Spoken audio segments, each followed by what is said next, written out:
Varicose veins కి సరైన చికిత్స కోసం సంప్రదించండి ఎవిస్ హాస్పిటల్. నమస్తే రమ్మగారు. నమస్తే చే రమ్మగారు, ఈ నెలలోనే మనకి గీతా జయంతి ఉంది. గీతా జయంతి కూడా మనం రెగ్యులర్గా చెప్పుకుంటూనే ఉంటాం. అవును కదండి. ఒక్కసారి విశిష్టత. మార్గశిర శుద్ధ ఏకాదశి ఈ రోజున గీతాదేవి పుట్టింది. ఈవిడ ఎక్కడ పుట్టింది, ఎలా పుట్టింది? యుద్ధ రంగంలో. ఎక్కడ భగవద్గీత చెప్పాడు భగవానుడు? అంతేగా,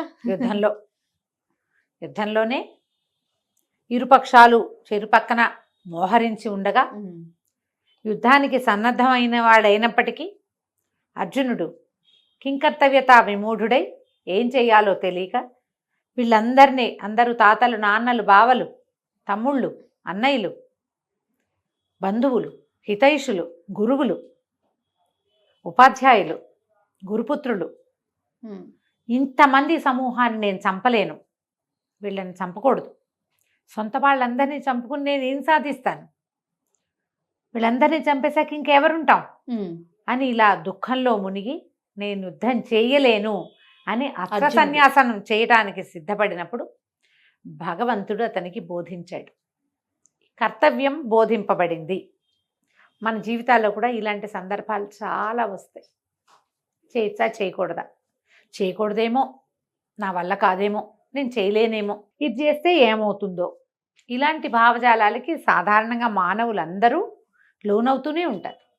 అర్జునుడు సామాన్య మానవుడు కాదు, నరనారాయణలో నరుడు, ఇంద్రుని అంశతోటి జన్మించినవాడు, వరప్రభావంతో పుట్టాడు, పరమేశ్వరుని జయించి ఆయన నుంచి పాశుపతాన్ని పొందాడు. ఒక లోటు కూడా లేని అత్యంత ప్రతిభాశాలి, పరమశాంతమూర్తి, భగవంతుణ్ణి త్రికరణ శుద్ధిగా నమ్మి ఆయన వెనకాల నడిచినవాడు. సాధారణ మానవుడు ఒక వీరుడుగా లెక్క పెట్టకూడదు, మానవోత్తముడు. అలాంటి వాడికి భగవంతుడు బోధించిందే భగవద్గీత.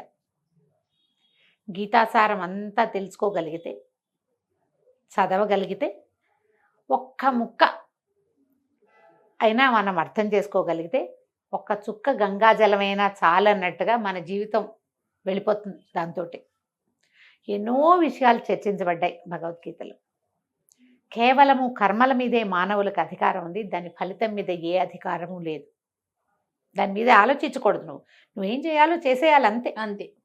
నువ్వు ఇప్పుడు యుద్ధరంగంలో ఉన్నావు, యుద్ధం చేయి. నువ్వు ఎక్కడ ఉంటే ఏం చేయాల్సిన పని ఉందో నీ ఎదురుగుండా అది చేయాలి అని ఖచ్చితంగా చెప్పాడు భగవంతుడు. దాంతోపాటుగా ధర్మానికి గ్లాని ఎప్పుడు జరుగుతుందో అప్పుడు నేను పుడతాను, నన్ను నేను సృజించుకుంటాను. యదా యదా హి ధర్మస్య గ్లానిర్భవతి భారత అభ్యుత్థానమధర్మస్య తదాత్మానం సృజామ్యహం. అధర్మం తాలూకు దీనిని చెడగొట్టడానికి, తగ్గించటానికి నన్ను నేను సృజించుకుంటాను. భగవంతుడు అక్కడ వస్తాడు. ఈ భగవంతుడు అక్కడ వస్తాడన్న గీతావాక్యం ప్రకారం కృష్ణుడుగాను రాముడుగాను జన్మించటమే కాకుండా ఆ సమయానికి దేవుడు పంపినట్టుగా ఎవడైనా రావడం కూడా జరుగుతుంది. కలియుగం కదా ఇది. కలియుగ చివరి భాగంలో కల్కి అవతారంలో భగవంతుడు వస్తాడని మనం నమ్ముతాం, ఒక ఆర్షవాక్యాన్ని.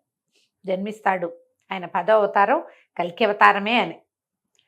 దానికి అది వచ్చే లోపల ఎప్పుడూ అధర్మాలు ప్రబలుతూనే ఉంటాయి కదా. ఎప్పటికప్పుడు ఎక్కడో చోట ఏదో ఒకటి జరుగుతుంది. భగవంతుడు చేయవలసిన క్రియలు మానవులే చేస్తుండటాన్ని మనమే మన నిత్య జీవితంలో చూస్తాం. ఎవడో మనలాంటి వాడే పడిపోయిన వాడిని తీసుకెళ్ళి హాస్పిటల్లో చేర్పిస్తాడు. వాడు బతికేందుకు సాధనం అవుతాడు. భగవంతుడు ఆ రూపంలో వచ్చాడని నమ్మాలి మనం. అత్యంత ప్రమాదంలో ఉన్నటువంటి ఓ కంపెనీని ఓ నలుగురు కలిసి ఆలోచించుకుని ఒకడు కలిసి ముందుకు తీసుకెళ్ళి 100,000 మంది భోజన సౌకర్యాన్ని చెడగొట్టకుండా, వాళ్ళ ఆహారాన్ని పాడు చేయకుండా, వాళ్ళు బతకటానికో తినడానికో అవకాశం కల్పిస్తాడు ఒకే ఒక్కడు. భగవదంశ అంతే. ఇదివరకటి కాలంలో నా విష్ణు పృథ్వీపతి అని చెప్పేవారు. ప్రతి రాజు భగవదంశే. విష్ణువు యొక్క అంశాస్వరూపం ఉన్నవాడే రాజు అవుతాడని నమ్మేవాడు. కలియుగంలో కూడా ఉన్నారు కదా, మన ముందు కూడా రాజులు ఉన్నారు కదా. విష్ణువంశ ఉన్నవాడే రాజు అవుతాడు. ఇప్పుడు విష్ణువంశ ఉన్నవాడే అధికారి అవుతున్నాడు. వాడు విష్ణువంశతోటి తనని తాను విష్ణువుగా భావించి విష్ణువు చేసినటువంటి క్రియలే చేసిన వాళ్ళు ఉంటారు. అది కలకాలం ప్రజల మనసులో భగవదంశతోటి. ఉమ్.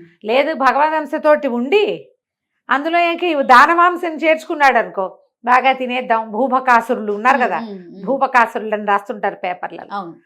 అవతల వాడికి చేయవలసిన సహాయానికి కూడా, సహజంగా తన అధికారంతో చేయవలసిన సహజమైన క్రియకి కూడా వెలకట్టి పుచ్చుకునేవాడు ఉమ్. భగవంతుడి చేతిలో ఎప్పుడో ఒకప్పుడు నలిగిపోతాడు. మనం ఇప్పుడు అధికారులను కూడా ఆ రకంగానే మనం నమ్మేవాళ్ళం ఇది వరకు. ఇప్పుడు ఏమైంది, ఈ అధికారులు కూడా దానవాంశలు చేరినాయి. వీళ్ళందరికీ భగవద్గీత పాఠం చెప్తూ ఉండాలి. భారతదేశంలో అత్యుత్తమ గ్రంథాలలో మొట్టమొదటిది భగవద్గీత. దాని మీద చేయబెట్టే ప్రమాణం చేస్తాం. నీకు నమ్మకం లేని దాని మీద ఎట్లా ప్రమాణం చేస్తావు? చెయ్యం కదా. నమ్మటానికి అదేదో విషయం కాదు, నీ జీవితం.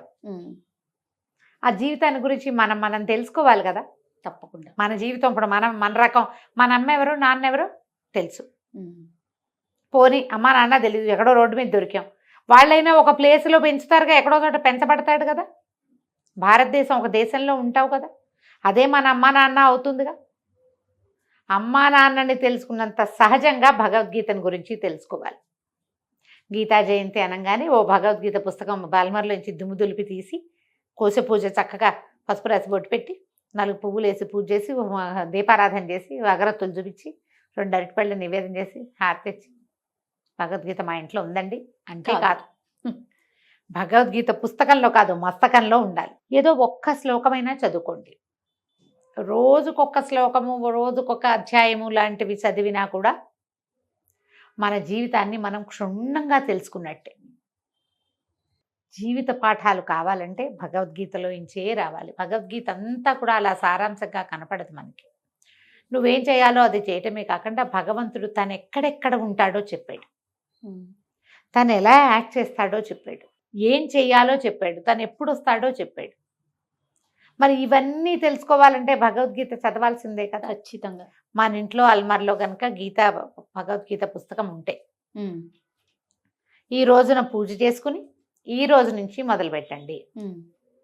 శ్లోకము తాత్పర్యము చదువుకుంటే సరిపోతుంది. శ్లోకాలు మనకు ఎక్కవు, మనకు రావు. తెలుగు వస్తుంది కదా, పోనీ తెలుగు కూడా రాదు, ఇంగ్లీష్ వస్తుందిగా, ఇంగ్లీష్లో చేసిన ట్రాన్స్లేషన్ అయినా చదవండి. ఓకే, అదైనా చదువుకోవచ్చు కదా. గీతా ప్రెస్ వాళ్ళ పుస్తకాలు దొరుకుతాయి. ఇంత పాకెట్ భగవద్గీత ఉంది, ఇంత పెద్ద భగవద్గీత ఉంటుంది, బోలెడని ఉన్నాయి. ఏదో ఒక భగవద్గీత ఇప్పటిదాకా మీ ఇంట్లో లేకపోతే కొని తెచ్చి పెట్టుకోండి.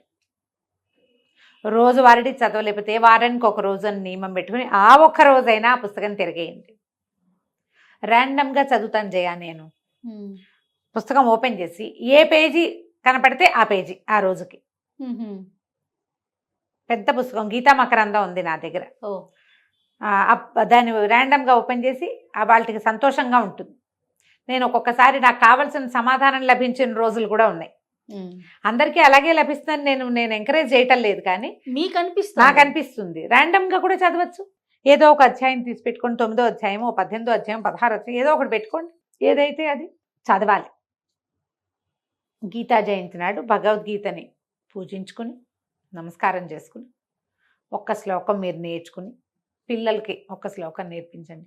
మొత్తం అన్ని అధ్యాయాలు నోటికొచ్చిన వాళ్ళు కూడా బ్రహ్మాండంగా కనపడతారు మనకి. నేను ఏటా చెప్తూనే ఉన్నాను, నాకు నోటికి రాదు అని. చదువుకుంటే బాగా అర్థమవుతుంది హాయిగా.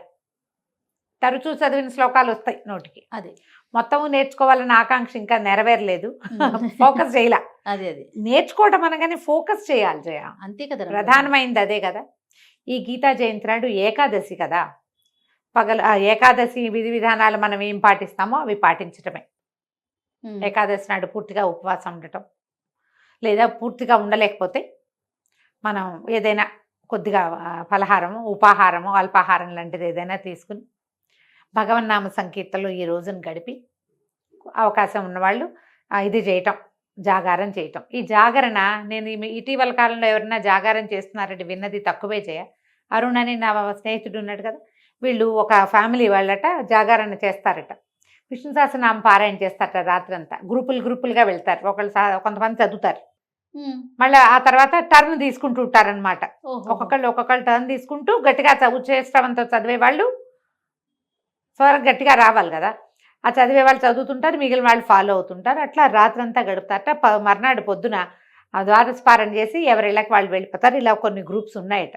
నేను ఆ ఊరు వెళ్ళాను కదా, పెద్దవరం వెళ్ళాంగా మేము. నేను చెప్పాను కదా అక్కడ ఒక రంగనాయక స్వామి దేవస్థానం ఉందని, పక్కన ఒక రాముల వారి రామ్ భజన మందిరం ఒకటి ఉంది. చెప్పారు కదా. మా బావగారి బంధువులే ఒకళ్ళు కట్టించారట. అది జస్ట్ రామ్ భజన మందిరమే.